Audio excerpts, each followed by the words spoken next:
阿根廷军方访问了中巴之后，有关采购枭龙战斗机的消息变成了引进生产线，这有可能吗？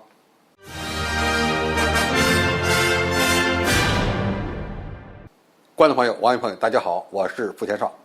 据美国国防新闻网站报道，在阿根廷联合参谋长完成了对巴基斯坦的访问之后，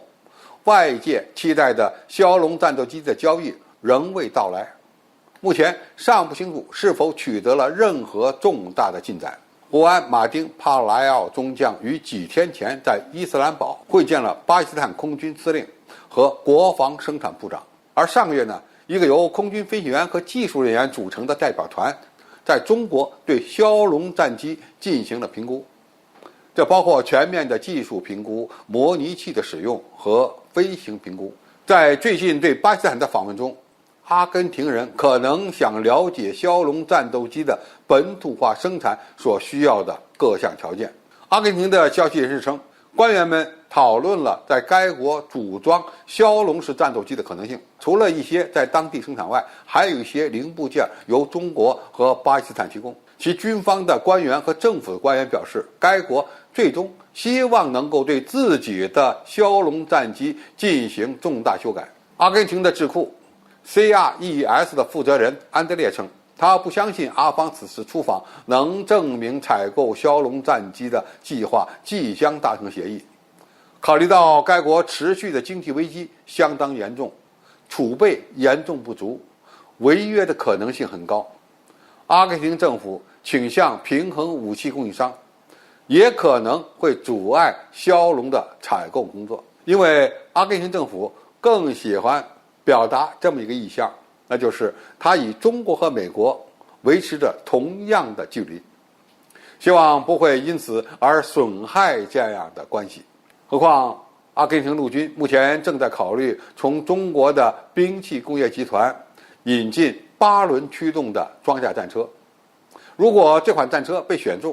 那么很可能会减少其空军选购枭龙战机的机会。当然反之亦然，也就是说，如果达成了引进枭龙战斗机的计划，那么阿根廷陆军从中国购买装甲战车的计划有可能会终止。2021年9月，阿根廷国防部拨款6.64亿美元，计划购买12架战斗机。这个计划公布之后，阿根廷方面收到了俄罗斯所提交的米格29、米格35的报价，以及中国和巴基斯坦对枭龙的报价。由于英国的压力，从其他来源购买飞机的计划已经失败。美国国防评估和战略中心智库高级研究员理查德·费舍尔称，阿根廷很可能会考虑枭龙 Block 3，因为这款战机配备有非常先进的有源相对雷达以及霹雳15远距空导弹。另外呢，它还可以跨载超音速的反舰导弹等先进武器。目前枭龙的主要竞争对手是丹麦提供的10几架过剩的 F-16AB BLU 战斗机。据几位阿根廷军方和政府官员所言，即使与市场上的其他飞机相比呢，存在着某些局限性，枭龙也将是阿根廷空军的升级首选，因为阿根廷方面希望这款战机能够在本土生产，并且他们还想知道巴基斯坦是否会同意与阿根廷联合生产这款先进战机。因为除了阿根廷有需求以外，南美的很多国家也希望购进这款物美价廉的轻型战斗机。所以从上面的分析我们可以看出来，阿根廷不是不想买枭龙，而是想成为在南美地区的巴基斯坦，并且为枭龙在美国后院打开销路创造条件。那么现在的问题是，枭龙有没有可能畅销南美地区呢？这种可能性不能排除，因为南美地区各国的空军